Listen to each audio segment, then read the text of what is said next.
तमाम अमेरिकी दबाव के बावजूद भारत और रूस अपने आर्थिक रिश्तों को लगातार मजबूत करने में जुटे हैं और अब इसी कड़ी में यूरेशिया के रास्ते दोनों देशों ने एक ऐसा कदम आगे बढ़ाया है जो आगे चलकर पश्चिमी देशों को और झटका दे सकता है।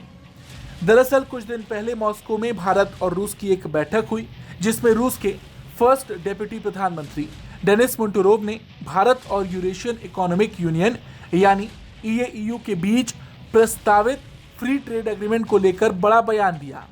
उन्होंने कहा कि यह समझौता दोनों देशों के बीच टिकाऊ व्यापार वृद्धि का नया ड्राइवर बन सकता है। अब सवाल यह है कि आखिरकार यूरेशियन इकोनॉमिक यूनियन है क्या और पश्चिमी देशों के लिए यह कैसे एक बड़ा झटका साबित हो सकता है। दरअसल यूरेशियन इकोनॉमिक यूनियन रूस के नेतृत्व वाला, जिसमें रूस के अलावा बेलारूस, कजाकिस्तान, आर्मेनिया और किर्गिस्तान शामिल हैं। इसका मकसद सदस्य देशों के बीच व्यापार और आर्थिक गतिविधियों को आसान बनाना है और ऐसे में अगर भारत और ईएयू के बीच फ्री ट्रेड एग्रीमेंट होता है तो भारतीय कंपनियों के लिए रूस के साथ साथ पूरे यूरेशियाई बाजार में कारोबार के नए रास्ते खुल सकते हैं। और सबसे बड़ी बात, ये पहल ऐसे समय में हो रही है जब रूस लंबे समय से पश्चिमी प्रतिबंधों और आर्थिक दबाव का सामना कर रहा है। ऐसे माहौल में मॉस्को एशिया और दूसरे गैर पश्चिमी बाजारों के साथ अपने आर्थिक रिश्ते मजबूत कर रहा है।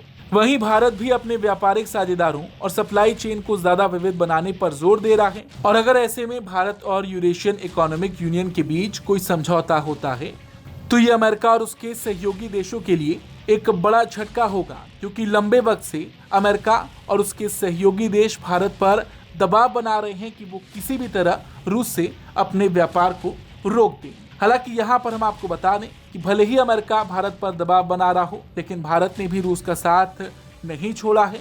आज भारत और रूस यानी कि दोनों देशों के हित एक दूसरे से जुड़ते नजर आते हैं। अगर 2026 के आंकड़ों को ही देखा जाए तो 2026 की पहली छमाही में भारत और रूस के बीच द्विपक्षीय व्यापार करीब 8% बढ़ा।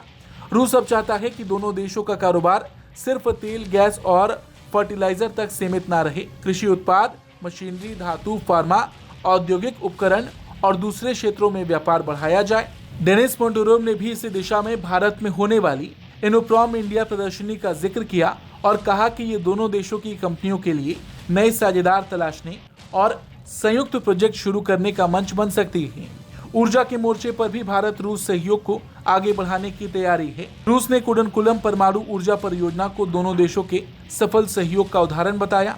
इसके अलावा भारत में नई परमाणु ऊर्जा इकाइयों और परमाणु उपकरणों और ईंधन के स्थानीय उत्पादन की संभावनाओं पर चर्चा हुई। रूस की सरकारी कंपनी रोसटॉम भारत के साथ नदन सी रूट को लेकर भी सहयोग की संभावनाएं तलाश रही है। रूस का दावा है कि आर्कटिक से गुजरने वाला ये समुद्री मार्ग भविष्य में परिवहन लागत कम करने में मदद कर सकता है। तो कुल मिलाकर मामला सिर्फ एक फ्री ट्रेड एग्रीमेंट का नहीं है। बदलती वैश्विक व्यवस्था में भारत और रूस अपने आर्थिक रिश्तों को ज्यादा मजबूत और विविध बनाने की कोशिश कर रहे हैं और अगर ईएयू इंडिया एफटीए पर सहमति बनती है तो भारत के लिए यूरेशियाई बाजारों तक पहुंच बढ़ेगी और रूस को भी एशिया में अपने आर्थिक साझेदारों के साथ जुड़ने का एक और मजबूत रास्ता मिलेगा।